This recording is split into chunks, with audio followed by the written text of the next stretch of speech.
Well, pare, sa akin, kulang pare, kulang pa yung Northport. Yung pagdating ni Calvin dyan, tama-tama, nag-a-add sila ng players. May katulong na yung Joshua Monson, nakita mo. Oo. 32. Pare, si Calvin, si Davis, Calvin Abueva, 18 ginawa. Halos wala nang kapaan Blues eh. Nakita mo, nag-umiscore agad. Si Navarro, nung lumipat sa Magnolia, parang 8, single digit lang ata. Single digit. So makikita mo pare, tama ang pili.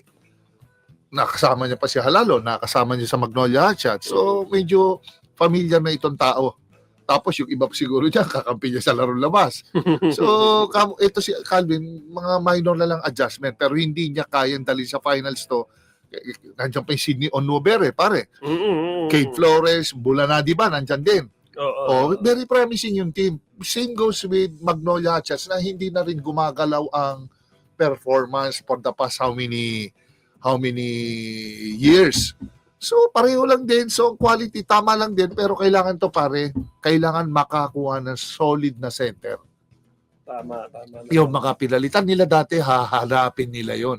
Hanap sino ba mga malalaking player ngayon na nandiyan sa block, trading block o yung mga nasa katulad ni si Pogi, si Porter. Nakuha na sa sa Rain or Shine. So baka marami pa diyan sa mga professional teams natin diyan, baka pwede pa nilang makuha. So yun, ready kayo. Kasi I'm sure kailangan pa ni coach ng Coach Bonnie ng mga big man para tumulong at syempre mga blue chip players pare.